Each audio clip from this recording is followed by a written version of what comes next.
45 cinema release ಆಗಿ ಇವತ್ತಿಗೆ 5 ದಿನ ಆಯಿತು. ಬರೋಬ್ಬರಿ 14 ಕೋಟಿ ಗಳಿಕೆ ಮಾಡಿ ಸೂಪರ್ ಹಿಟ್ ಅಂತ ಅನಿಸಿಕೊಂಡಿತ್ತು.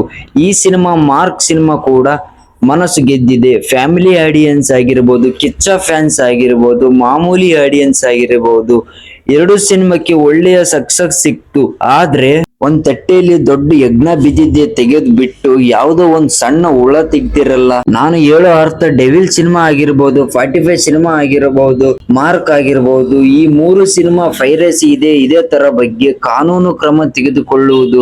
ನೀವು ಒಬ್ಬರ ಕಷ್ಟಪಟ್ಟು ಚಾನೆಲ್ ಮಾಡಿರುತ್ತಾರೆ, ತಾನು ಅದರಲ್ಲಿ ದುಡಿದಂತ ದುಡ್ಡಿನಲ್ಲಿ ಹೋಗಿ ಸಿನಿಮಾ ನೋಡಿ ಆತನ ಒಪಿನಿಯನ್ ಹೇಳ್ತಾನೆ. ಅದು ಒಂದೆರಡು ಸೀನ್ ಇಷ್ಟ ಆಗಿಲ್ಲ, ಒಂದೆರಡು ಸೀನ್ ಇಷ್ಟ ಆದವು, ಆತನ ಭಾವನೆ ಆತ ಸೋಷಿಯಲ್ ಮೀಡಿಯಾದಲ್ಲಿ ಶೇರ್ ಮಾಡಿಕೊಂಡ್ರೆ ನೀವು ಕೆಟ್ಟ ವಿಮರ್ಶೆ ಕೊಟ್ಟಿದ್ದೀರಿ, ನಾವು ಅದಕ್ಕೆ ಕಠಿಣ ಕ್ರಮ ತೆಗೆದುಕೊಳ್ಳುತ್ತೇವೆ, ನಿಮ್ ಚಾನಲ್ ನ ಡಿಲೀಟ್ ಮಾಡಿಸ್ತೀವಿ, ನಿಮ್ ವಿಡಿಯೋಗಳನ್ನ ಡಿಲೀಟ್ ಮಾಡಿಸ್ತೀವಿ, ಈ ತರ ಬೆದರಿಕೆ ಹಾಕೋದ್ ಬಿಟ್ಟು 45 ಮಾರ್ಕ್, ಡೆವಿಲ್ ಮೂರು ಸಿನಿಮಾ ಫುಲ್ HD ಲಿಂಕ್ ಎಲ್ಲಾ ಕಡೆ ಹರಡುತ್ತಿದೆ, ಅದು ಫಸ್ಟ್ ಡಿಲೀಟ್ ಮಾಡಿಸೋದನ್ನ ಬಿಟ್ಟು ಇದ್ಯಾವುದು ಗುರು? ತನ್ನ ಭಾವನೆ ತಾನೇ ಹೇಳ್ಕೊಳ್ಳೋದಕ್ಕೂ ನಿಮಗೆ ಈ ತರ ಮಾಡಿಸ್ತಿರಲ್ಲ, ಒಂದು ಅರ್ಥ ಆಗ್ತಾ ಇಲ್ಲ. ಕಮೆಂಟ್ ಬಾಕ್ಸ್ ಅಲ್ಲಿ ತಿಳಿಸಿ. ನನಗಂತೂ ಸಿಕ್ಕಾಪಟ್ಟೆ ಬೇಜಾರಾಯ್ತು. ಎಲ್ಲಾ ಕಡೆ ನೋಡಿದರೆ ಒಂದೆರಡು ವಿಡಿಯೋ ಪಾಪ ಡಿಲೀಟ್ ಮಾಡಿಸಿದ್ದಾರೆ, ಚಾನೆಲ್ಗೆ ಬೆದರಿಕೆ ಹಾಕಿದ್ದಾರೆ.